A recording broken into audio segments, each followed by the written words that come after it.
Welcome back to Americana on Tour. I'm Dan Barth, and this week we go in search of the elusive metal that started the Western migration. The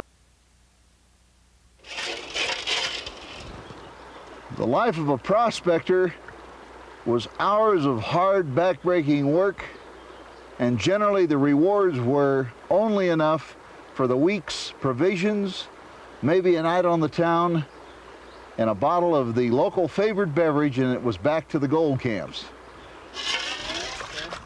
Well, folks, today we're introducing a modern-day prospector from Encampment, Wyoming, Dwayne Cruz. Dwayne, glad to have you on the show. Glad to be here. Dwayne, this is examples of the light load a prospector carries, is that right? That's right. Yeah, that's the old original. This is the working tools that he starts with. That's what the old timers always carried. But nowadays we're a little more up to date. We have gold pans with the built-in riffles, and even the square one that's even faster yet than the old timers. And but they're all useful in certain conditions. This, of course, is the main little labor saver of all. Portable sluice box, light, easy to carry, easy to put in the creek, easy to run water in, and does a good job. If there's gold present, it'll get it. Now, if a prospector wanted to buy this equipment, where would he go? Well, probably to my friend's store down in Denver, the Prospector's Cash down on South Broadway, down in Inglewood. That's where I bought these. But the modern version of the Prospector, he goes for this electronic stuff.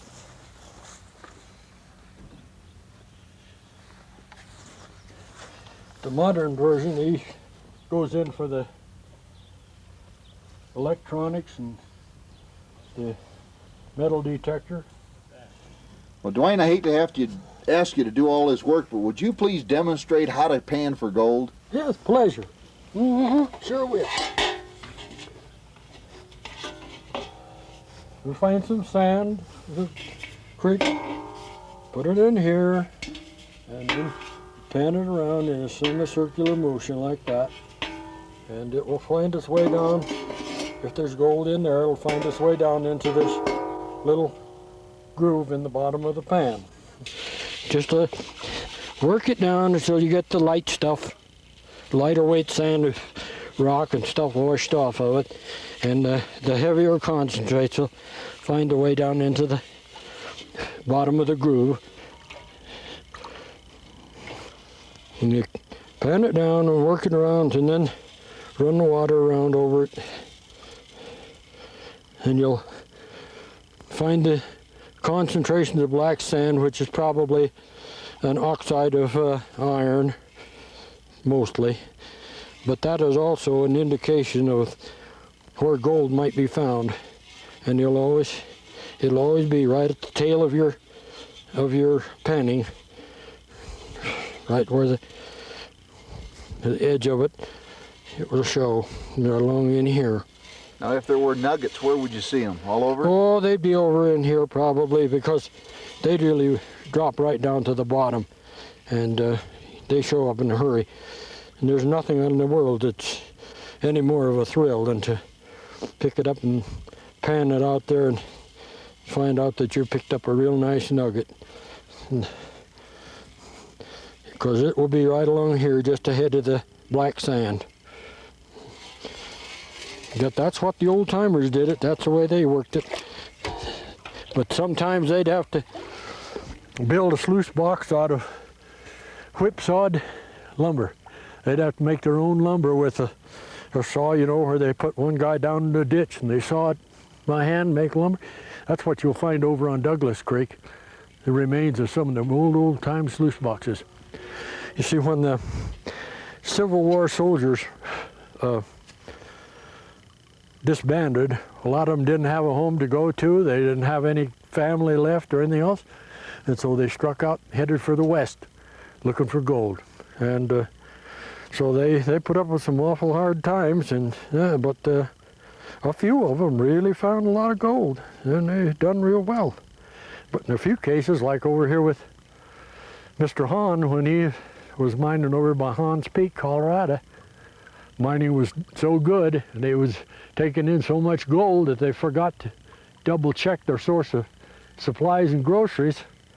So they sent one of the three of them, there was a trio of them, one of them went to go get the groceries down by what is now Fort Collins, and he got so busy down there with, he spent the gold that they had sent with him to buy groceries, he spent it on, well, riotous living, shall we say. And end result was his two buddies stayed up here, and winter snows came and caught them, and they was living on snowshoe rabbits and grouse. And finally they decided that they couldn't stand it any longer, and they struck out on snowshoes to try to get over Cameron Pass, and they didn't make it. They found their bodies the following summer out in the sagebrush. They got lost. Yeah, that was all the end of it.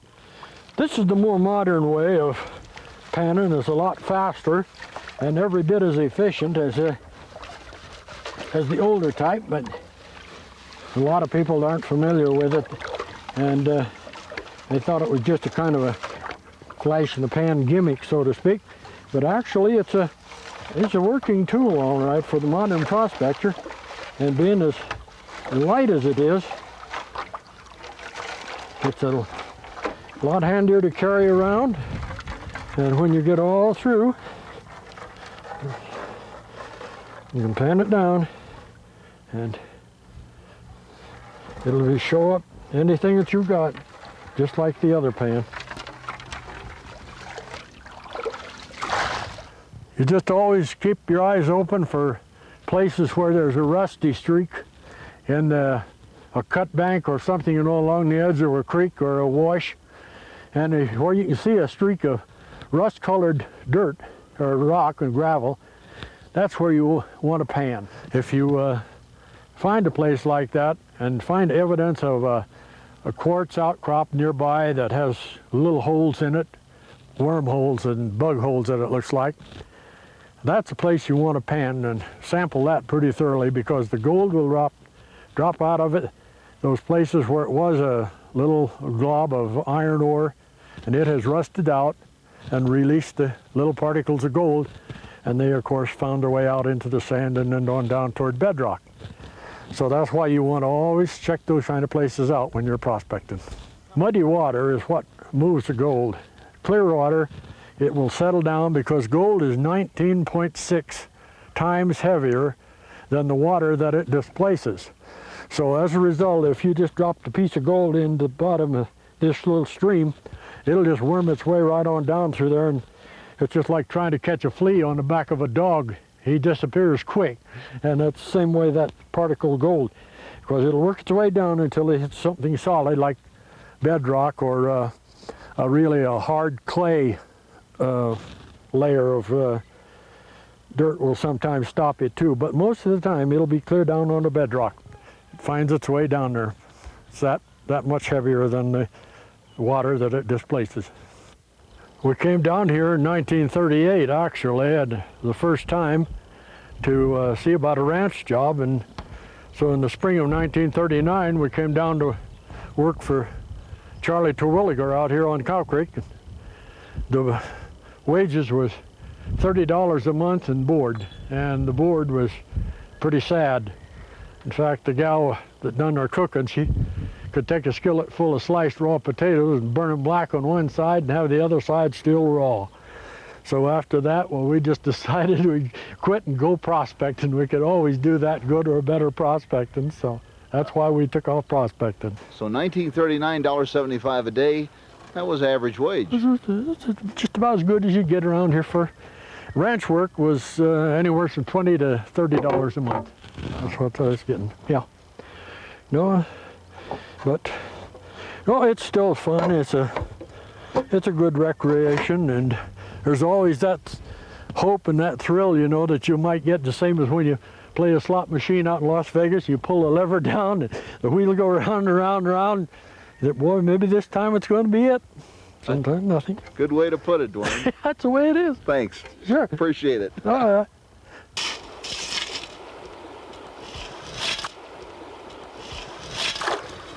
bombed out again.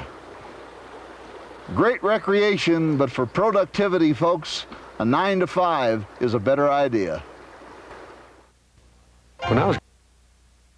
Mining camps sprang up and businesses flourished. Doctors, lawyers, newspapers, mercantile stores, dance halls, and saloons all became prosperous. As these pictures indicate, working age was indiscriminate. This young boy, probably a miner's son, worked with his father and the other laborers in the tunnels.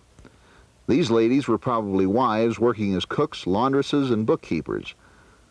The weather was harsh, but folks made sport of it, and the mines operated through the toughest of winters. Here we see a funeral procession by sled taking its unfortunate subject to the cemetery.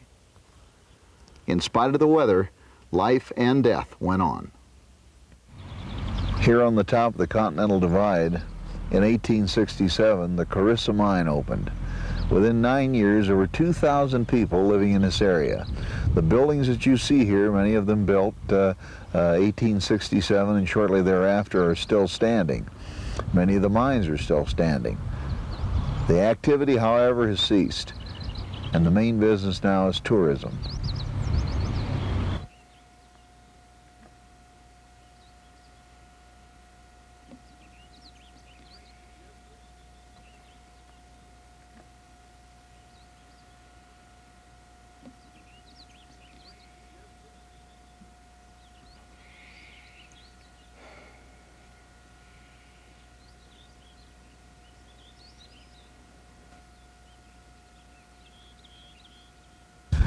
Scenes like this abandoned gold mine at the top of the Continental Divide are rapidly disappearing from the American landscape. 30 years ago, when I first came to Encampment, Wyoming, there were scarcely 300 people here, and it was almost a ghost town. Unlike the gold camps, Grand Encampment was a copper mining boom town, with a population of 3,000 people from 1897 to 1908.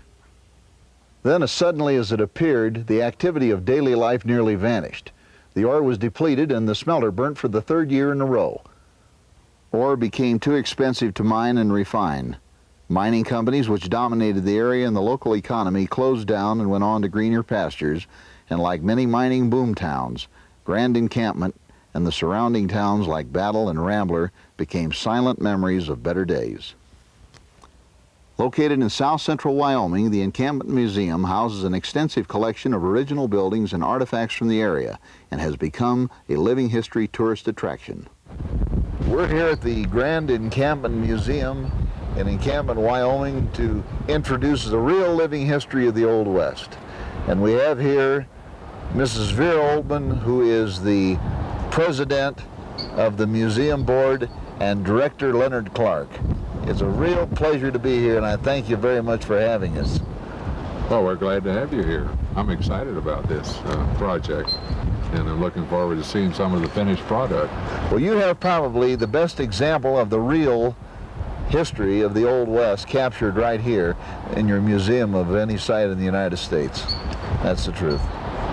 We hope you can capture some of our Wyoming breeze. Yes, the Wyoming breeze today we are capturing with gusto. Here in the high country in Wyoming in the Old West, the horse was the main source of travel. And believe it or not, in wintertime, here the snow gets 10 or 15 feet deep, and the horses have to wear snowshoes also.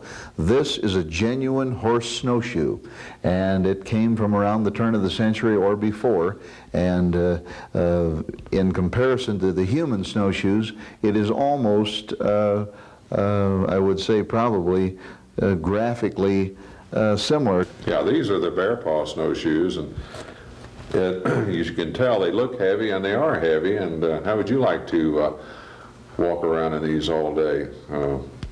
I guess they're 2 to 3 pounds a piece. They feel like, as I hold them here, they get heavier too. Probably trappers and hunters wore these, right? Yeah, hunters and trappers, and anyone that worked up in the high country and during the snowy part of the year would wear these. Dated about. And I would, these would go back to about 1900, between 1900 and 1910 when these were used and worn. Vera, can you tell us what the significance of this item is? This is kind of a luxury item for the frontier, isn't it? Yes, it is. I'd like to tell you how come we have this folding bathtub. It's a gift from the Myler family in Cheyenne, and once upon a time, Dr. Myler's family had this bathtub in their farm home in Nebraska, and they moved it into Cheyenne and brought the tub with them. And they told us that they had it hooked up to a rain barrel so they'd have soft water for bathing.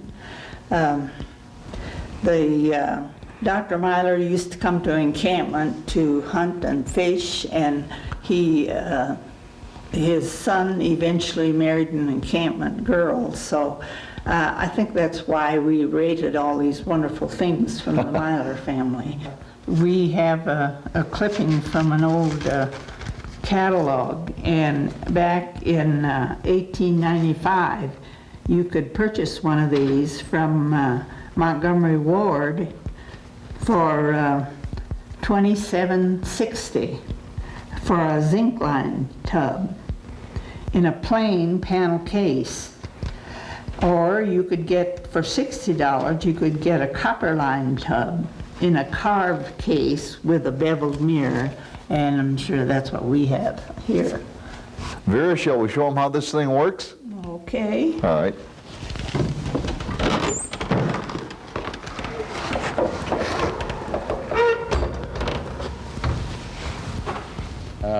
Granddad was a builder of the West. He took the money from the Wild West show and put it even into gold mining and copper mining in Arizona. And your crew, when you came up here, discovered that he had some mining claims down in Encampment, Wyoming. And there's a possibility, of course, those claims are still good.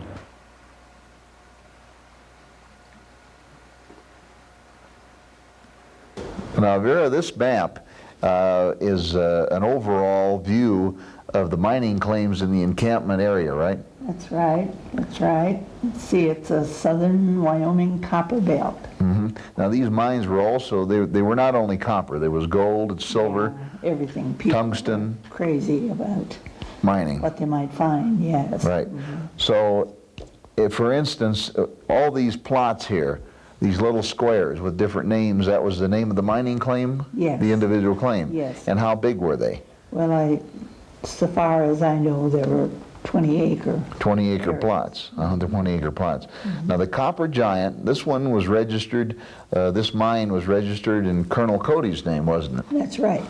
And read that in a newspaper, so we know it's a fact. Okay, so now the Copper Giant was Colonel Cody's mine, and it was made up of 1, 2, 3, 4, 5, 6, 7, 8 claims, 9 claims. Mm-hmm. And some of these claims carry significant reference back to Colonel Cody's history. For instance, the White Beaver was one of his partners named Powell, who portrayed an Indian, and they got into the patent medicine promotion of White Beaver's cough cream. Nellie, and that was the Colonel's sister, and the Minnie Moore, the Black Gracie, the Comstock, those were probably all names. Rock Hill were names that he had picked out, and individual claims were filed for each little plot, and then they would call that a big mine? Is that the way they operated? Well, like a corporation? I suppose a corporation, I don't know on which of these claims he could have done work, but I suppose, I know he had a tunnel, or was it a shaft? I'm not sure which he had. But they had to show some exploration work in order to prove up on the mining claim, I'm sure. And this is what? This is back in the mountains right here south of town, isn't it? Yes, it is. It's along the river about... The Encampment River. And 10, 20 miles or so. Oh, not that far. Maybe. Somebody told me about 10 or 11 miles. And that's all horseback territory. Yes. Yeah, there's no roads back there. Well, that's very interesting. The lure of gold was the driving force behind the expansion of the western frontier. Towns like this sprang up overnight, filled with dreamers who had left their life back east with the hopes of striking it rich. In the weeks to come, we will step back in time at Living History Farms, Des Moines, Iowa, and chat with the general storekeepers and the town doctor, and witness the evolution of farm life from pioneer times to the present. We will venture to the Old West, where the series will take you to abandoned gold mines and try our hand at panning for the elusive metal which drove so many to despair. We will visit the most significant military sites along the famous Oregon Trail for a glimpse of the everyday life of the people stationed there and the exploits of pioneers passing by on their way west. We will take you behind the bars of the frontier prisons to discover their role in the taming of the West and spend several enjoyable hours with our old friend Bill Cody for a personal glimpse of his world-famous grandfather, Colonel William F. Buffalo Bill Cody. Other episodes include a look at frontier entertainment featuring a performance at the restored Atlas Theater in Cheyenne, Wyoming, a visit to the Wind River Reservation for a look at the blending of Native American culture and European religion at their Episcopal mission, and a talk with mountain men for an inside view of the Rocky Mountain fur trade and its influence on the exploration of the West. We thank you for allowing us to introduce our series, and we invite you to watch as we bring the living history of Americana on tour into the homes of America. Thanks for watching us, folks. The success of our program depends on you, the home viewer. If you have comments or questions about our program, please write me in care of Americana on Tour, Congerville, Illinois, 61729. We'll see you next week. That's Americana on Tour, Congerville, Illinois, 61729.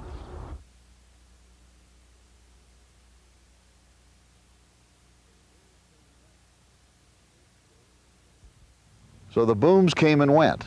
Copper, gold, silver, but mining still exists, in some form at least, in western towns like Grand Encampment, Wyoming.